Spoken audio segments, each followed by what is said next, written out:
Anies pun gak akan jalan. Satu tidak bersama dalam koalisi ini yang gak jalan. Kata siapa gak jalan? AHY ini lupa. Kalau misalkan masih ada PKB, masih ada Gerindra, masih ada KIB, bahkan PDIP pun masih belum berkoalisi. Saya agak malas sebetulnya membahas FPI lagi. Tapi ya ini, Faisal Assegaf nih, pengamat politik yang abal-abal.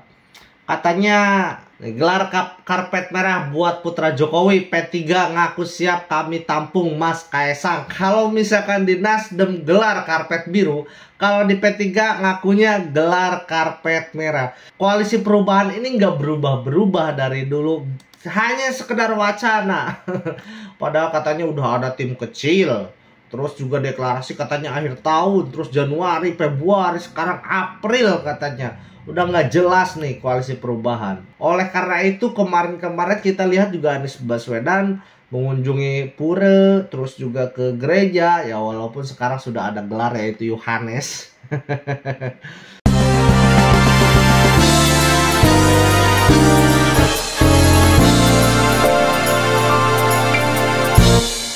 Halo, assalamualaikum warahmatullahi wabarakatuh. Balik lagi di video saya kali ini dan selamat datang di channel Catatan Isu, tempat dimana saya mencatat dan berperspektif terhadap isu.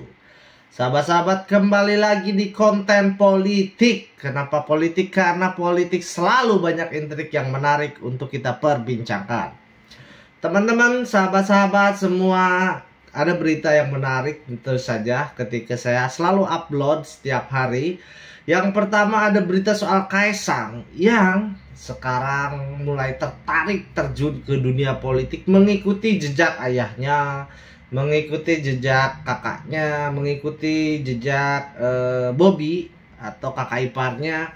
Dan berita yang menghebohkan yaitu soal koalisi perubahan yang saling ancam, saling serang. Kasihan sekali ini Anies Baswedan ya. Kita langsung saja menuju ke berita yang pertama. Oke, di sini sekarang kita sudah ada di Detik News ya, sahabat-sahabat. Judulnya rayuan partai saat Kaesang mulai tertarik politik. Nah, ini historisnya ya kita baca. Putra Presiden Jokowi, Kaesang Pangarep disebut mulai tertarik gabung politik. Ketertarikan Kaesang ini disambut rayuan dari partai-partai politik. Nih, mungkin kemarin yang kita bicarakan di meja makan itu malah Kaesang. Kaesang kemarin aku yuk kaget. Dia secara terbuka menyampaikan ke saya, ke Bapak ada ketertarikan di politik, kata Gibran. Jadi ada pertemuan di keluarga Jokowi, makan di sebuah kafe. Di sana bertemu ada Gibran, ada Kaesang dan ada Jokowi. Di sana dalam pertemuan tersebut Kaesang mengungkapkan bahwa dia tertarik ke dunia politik. Ya intinya masih tanya-tanya, tapi memang kemarin dirinya menyatakan pingin gitu. Kan kemarin kita ajak juga ke Solo Safari, Solo Technopark, Ngorso Puro, ternyata bisa gitu. Nah, disambung oleh berita soal PDIP ajak jadi kader. Mungkin meneruskan trah dari bapaknya dan kakaknya. PDIP menyambut baik niatan dari Kaesang dan mengajak Kaesang untuk menjadi kader.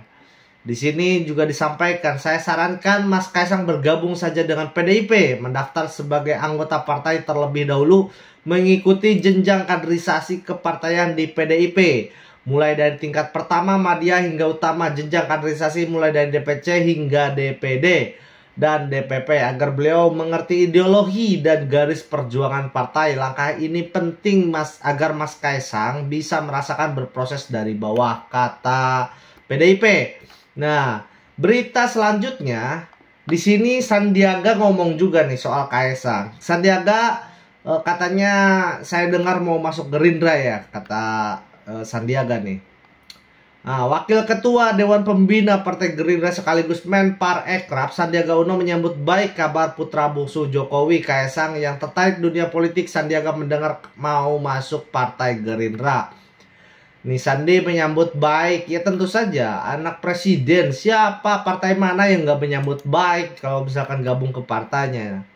Termasuk di si Sufmi Dasko juga mengimbau jangan dijadikan polemik Kalau misalkan Kaisang ingin masuk ke dunia partai karena ada kritikan dari Demokrat soal privilege anak presiden yang akan menjadi tokoh kedepannya di partai politik. Harus ada rules, harus ada aturan kata dari Demokrat.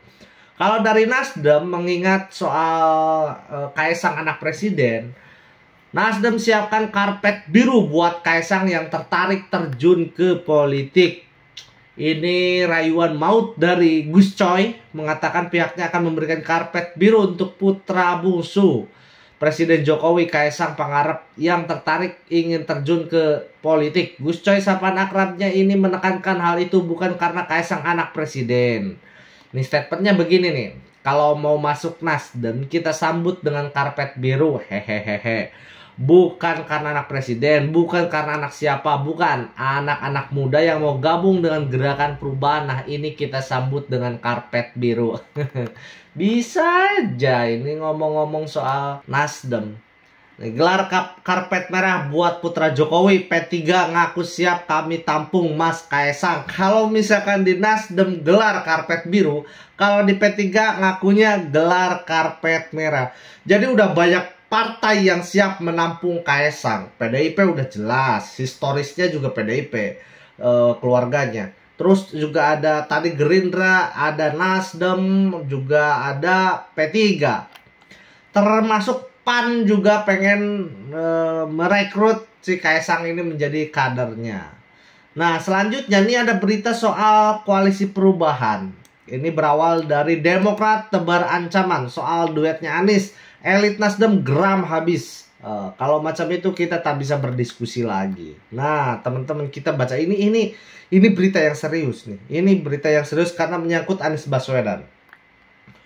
Wakil Ketua Umum Nasdem Pak Ahmad Ali mengeluarkan pernyataan tajam terkait dengan siapa yang akan menjadi duet Anies di Pilpres 2024. Dirinya mengatakan sedang mengamati Khofifah Indar Parawansa sebagai salah satu tokoh yang tepat untuk mendampingi mantan Menteri Pendidikan itu. Nah, jadi Ibu Khofifah salah satu figur yang diperhitungkan pastilah sebagai Gubernur Jawa Timur, pasti punya basis massa, ujar Ali kepada wartawan. Kriteria kita bicarakan kalau kita sudah ada koalisi. Sekarang ada banyak partai bicara tentang capres, tentang Anies, tapi tidak pernah deklarasi. Bingung juga kita itu, kata Nasdem. Jadi kalau dilihat-lihat nih, belum memiliki teman koalisi si Nasdem ini karena tak kunjung terrealisasinya koalisi yang akan mengusung Anies sebagai capres. Terkait momen deklarasi tersebut, ia melempar hal tersebut kepada Partai Demokrat dan PKS yang berencana membentuk kerjasama politik yang disebut Koalisi Perubahan. Koalisi Perubahan ini nggak berubah-berubah dari dulu, hanya sekedar wacana.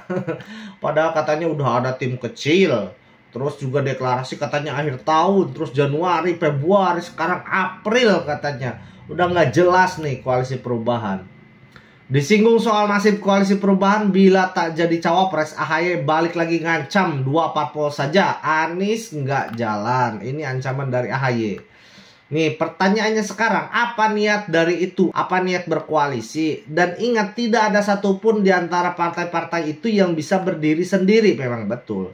Juga pertanyaannya yang sama, apa yang terjadi kalau koalisi ini tidak terjadi? Artinya apa yang dilakukan Nasdem, PKS, dan Demokrat itu juga saling berpengaruh. Karena 2 partai politik saja nggak jalan, Anies pun nggak akan jalan. Satu tidak bersama dalam koalisi ini yang nggak jalan. Kata siapa nggak jalan? AHY ini lupa.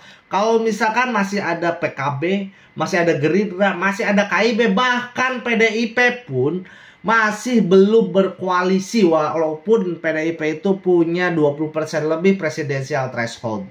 Tapi sangat berpeluang besar kalau misalkan membuka koalisi. Dan bukan hal yang tidak mungkin sekarang Nasdem itu berkoalisi dengan PDIP, karena kemarin Nasdem udah menyatakan statement bahwa berada di kubu pemerintahan, masih mendukung Jokowi sampai akhir masa jabatan. Jadi bukan tidak mungkin ganjar Anies Baswedan. Ya kita lihat aja nih. Nah, besarkan Anies Baswedan, Nasdem diminta tak lupa akan jasa FPI. Saya agak malas sebetulnya membahas FPI lagi, tapi ya ini Faisal Assegaf nih pengamat politik yang abal-abal. Katanya Faisal mengungkit bagaimana hal tersebut tak dilakukan oleh Partai Demokrat yang tak tetap merangkul kedua kelompok tersebut nih. Nasdem mesra ke Khofifah, benci pada FPI dan HTI. Pendekatan politik gituan gak elok. Terkesan mengejar target suara umat Islam dengan memposisikan kelompok kritis sebagai musuh dan intoleran. Beda dengan Demokrat yang konsisten merangkul umat Islam tanpa membenci HTI dan FPI, sikap Nasdem ambigu, kata Faisal Assigaf di Twitternya. Kenapa membanggakan dengan FPI dan HTI? Padahal kan mereka kan organisasi yang terlarang, sudah jelas itu di dalam aturannya. Nasdem harusnya menyadari peran HTI dan FPI sangat besar dalam gerakan politik damai 212 dalam mengusung Anies di pentas politik nasional. Kedua elemen tersebut sukses menyatukan suara umat Islam yang terzolimi dalam demokrasi liberal. Fakta historis tersebut jangan diabaikan begitu saja. Mungkin ada perubahan narasi gerakan dari Nasdem yang ingin polarisasi atau politik identitas yang mengecap kepada Anies Baswedan ini sedikit demi sedikit dihilangkan, diminimalisir. Oleh karena itu kemarin-kemarin kita lihat juga Anies Baswedan mengunjungi pura, terus juga ke gereja, ya walaupun sekarang sudah ada gelar yaitu Yohanes. Surya Paloh CS sedang merusak citra Anies Baswedan, ngaku benci FPI dan HTI tapi malah bermain mata dengan tokoh ini. Nggak nyangka. Saya sudah udah menyangka aja ini Nasdem pasti bakal berbelok arah. Dari awal saya membuat narasi tersebut sampai hari ini kan sudah kebukti tidak terjadinya koalisi perubahan. Ini Faisal Assigaf, Nasdem mesra ke Khofifah tapi benci HTI dan FPI. Beritanya di mana-mana ya. Nah, buntutnya apa? Buntutnya Nasdem mengeluarkan statement yang cukup menohok. Yaitu apa? Kita baca nih. Sebenarnya Nasdem lihat ketika kemudian ini terhambat dengan persyaratan yang tidak mungkin kita penuhi, tentunya kita harus punya alternatif.